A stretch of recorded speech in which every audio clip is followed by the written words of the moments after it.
لیکن ہم نے یہ دیکھا کہ بنگلہ دیش کے یونیورسٹی گریجویٹس میں جو ان امپلائمنٹ کا ریٹ ہے وہ بہت زیادہ بڑھ گیا. اس کے باوجود بھی جو کوٹا تھا نوکریوں کا اس میں 25% اگر عوامی لیگ کے ان لوگوں کے لیے رکھ دیا جائے جو 71 میں پاکستان کے خلاف لڑے تھے, اور اس کے بعد جو بچا کچا تھا اس میں شیخ حسینہ نے شی میڈ شور کہ ترقی کے جو ثمرات ہیں وہ صرف عوامی لیگ تک محدود ہیں, اور وہ بچی کچی تنخواہیں بھی انہوں نے میرٹ پر نہیں دی. کرپشن بہت زیادہ وہاں پر عام ہو گئی اور عوامی لیگ کے خلاف ایک سینٹیمنٹ نے جنم لیا. پھر تیسری جو غلطی شیخ حسینہ واجد نے کی وہ یہ تھی کہ بنگلہ دیش ایک ماڈریٹ سوسائٹی ضرور ہے لیکن وہ ایک مسلمان ماڈریٹ سوسائٹی ہے. جس طرح سے بنگلہ دیش کی حکومت نے, حسینہ واجد نے 15 سالوں میں وہاں پر رائٹ, جو اسلامک رائٹ تھا اس کا خاتمہ کیا, جماعت اسلامی کے کئی رہنماؤں کو پھانسی پر لگایا, اینٹی ٹیررزم کے ڈھکوسلے میں انہوں نے کئی وہاں کی جو لیجیٹیمیٹ اسلامک وائسز تھیں ان کو سپریس کیا, پھانسیاں لگائیں, تو وہ ان کی ایک تیسری غلطی تھی. چوتھی غلطی جو حسینہ واجد نے کی جس کی وجہ سے آج وہ اس انجام تک پہنچی وہ یہ تھی کہ یہ انڈیا کو کافی حد تک بنگلہ دیش کے اندر لے آئی. سو مچ سو کہ انڈیا تو یہاں پہ کوپریشن بھی کرتا رہا, صرف کوپریشن نہیں ڈکٹیٹ کر رہا تھا, سو مچ آپریشنز بھی. یہ بھی ہوا کہ 2008 میں جب بنگلہ دیش بنگال رائفلز نے ایک میوٹنی کی کوشش کی تو سننے میں یہ آ رہا تھا کہ انڈیا نے اپنی افواج کو سٹینڈ آف پہ کر دیا تھا, سٹینڈ بائی پہ کر دیا تھا کہ آپ تیار رہیں, کسی بھی وقت آپ کو بنگلہ دیش میں حسینہ واجد کو ریسکیو کرنے کے لیے آپریشن کرنا پڑ سکتا. یہی وہ چیز تھی جس نے حسینہ واجد کو اوور کانفیڈنٹ کیا کہ میں کچھ بھی کر سکتی ہوں اور ہندوستان کی فوج مجھے بچانے آ جائے گی. ڈاکٹر صاحب آپ نے ہندوستان کا ذکر کیا, اگر خطے کی بات کی جائے تو خطہ ہمارا بڑا انسٹیبل ہے, مطلب انسٹیبلٹی بہت بڑی ہے, ایران کے مسائل آپ کے سامنے ہیں. پھر اگر صرف ساؤتھ ایشیا کی بات کر لی جائے تو انڈیا کے علاوہ تمام تر جو ممالک ہیں وہ اس وقت مطلب اکنامیکلی تو شاید بنگلہ دیش ٹھیک ہوگا, لیکن اس کے بعد آپ کو پتہ ہے وہاں پہ کیا پتہ فوج کیا کرتی ہے, کب گورنمنٹ بنتی ہے, پھر ان کی بھی اکانومی کولیپس ہو سکتی ہے. تو یہ پورا ایک خطہ جو ہے انڈیا کے علاوہ مشکلات کا شکار ہے, اس کا کتنا امپیکٹ پیدا ہوگا؟ دیکھیں بنگلہ دیش کے حوالے سے اگر بات کی جائے یا کسی بھی معاشرے میں, ہر وہ معاشرہ جہاں پر پولیٹیکل پارٹیز موجود ہیں, ایک وائبرنٹ پولیٹیکل کلچر موجود ہے, وہاں پہ کے بارے میں آپ سیفلی ایزیوم کر سکتے ہیں کہ anarchy becomes the mother of order, کیونکہ وہ پولیٹیکل پارٹیز چیزوں کو ایک مخصوص ڈائریکشن دے دیتی ہیں جس سے سماج میں اینارکی یا کیاس نہیں آتا. بنگلہ دیش کے معاملے میں یہ ہوا ہے کہ شیخ حسینہ واجد نے سسٹمیٹکلی 15 سالوں میں تمام پولیٹیکل جو وائسز تھیں ان کو سپریس کیا.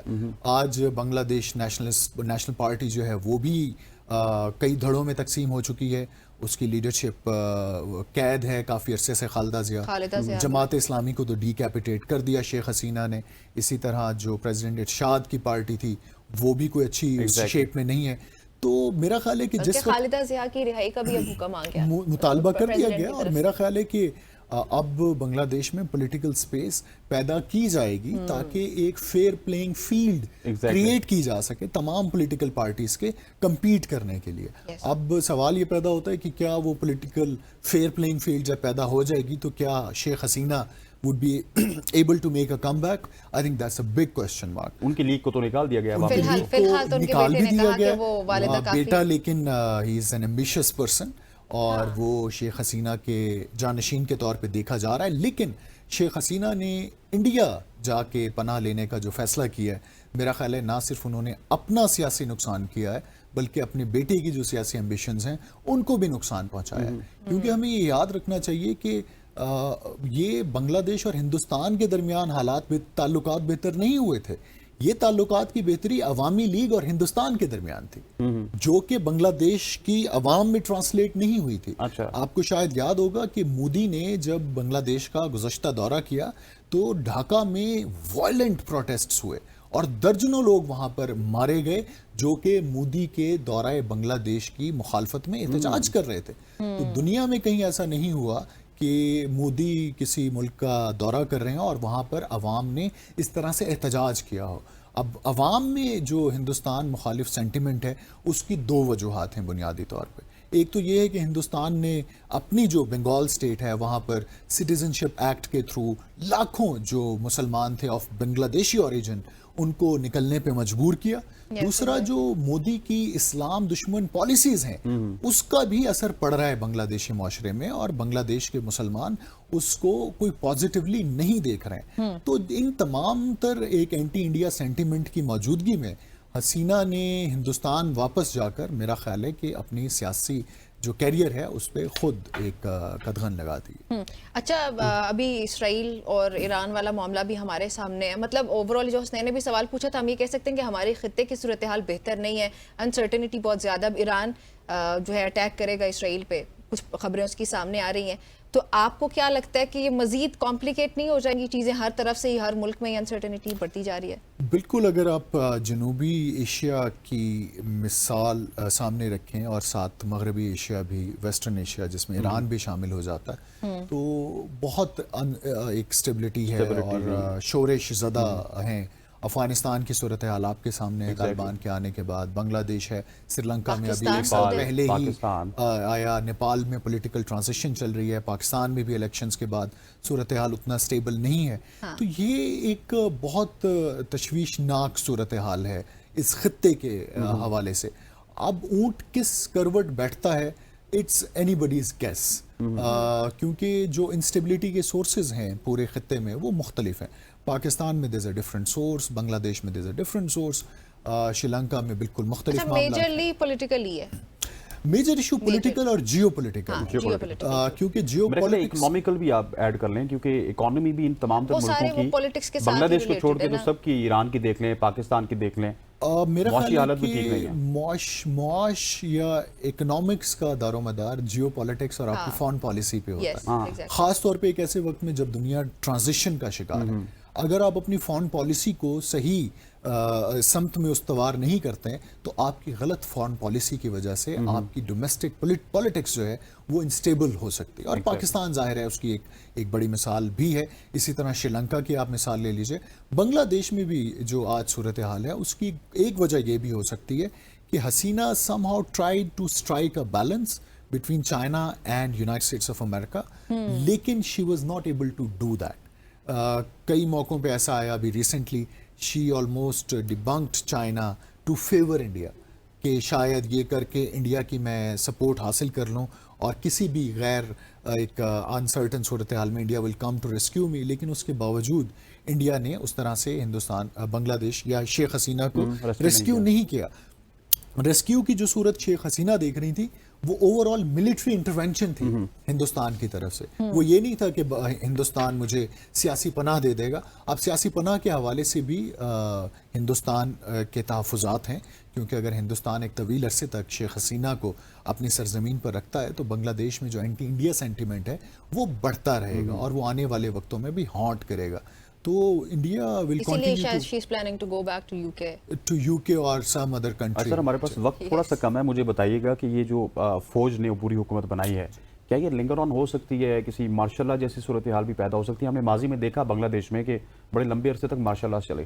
بالکل ایسا ہی ہے, بنگلہ دیش کی تاریخ جو ہے وہ مارشل لا سے عبارت ہے. اور ملٹری نے جب ٹیک اوور کیا تو ایک وقت ایسا بھی آیا 2008 سے پہلے کہ عبوری حکومت بھی قائم کی گئی. ایک چیز ہمیں نہیں بھولنی چاہیے کہ موجودہ جو چیف ہیں بنگلہ دیش کے جنہوں نے یہ ایک ٹیک اوور کیا ہے یہ حسینہ واجد کے اپوائنٹڈ ہیں اور حسینہ کے قریبی رشتہ دار بھی ہیں. So it's anybody's guess کہ وہ کیا ڈائریکشن لیتے ہیں. Sir thank you very much, بہت شکریہ آپ کا جوائن کرنے کے لیے. ناظرین گفتگو آپ نے سنی ہے, بنگلہ دیش کے معاملات کیا چل رہے ہیں. مزید بھی اس پہ ڈیولپمنٹس اوبویسلی بھی کچھ دن تک تو ہمارے سامنے کچھ نہ کچھ خبریں آتی رہیں گی. یہاں پہ وقت ایک بریک شامل کرنے کا, آپ نے ہمارے ساتھ ہی رہنا ہے.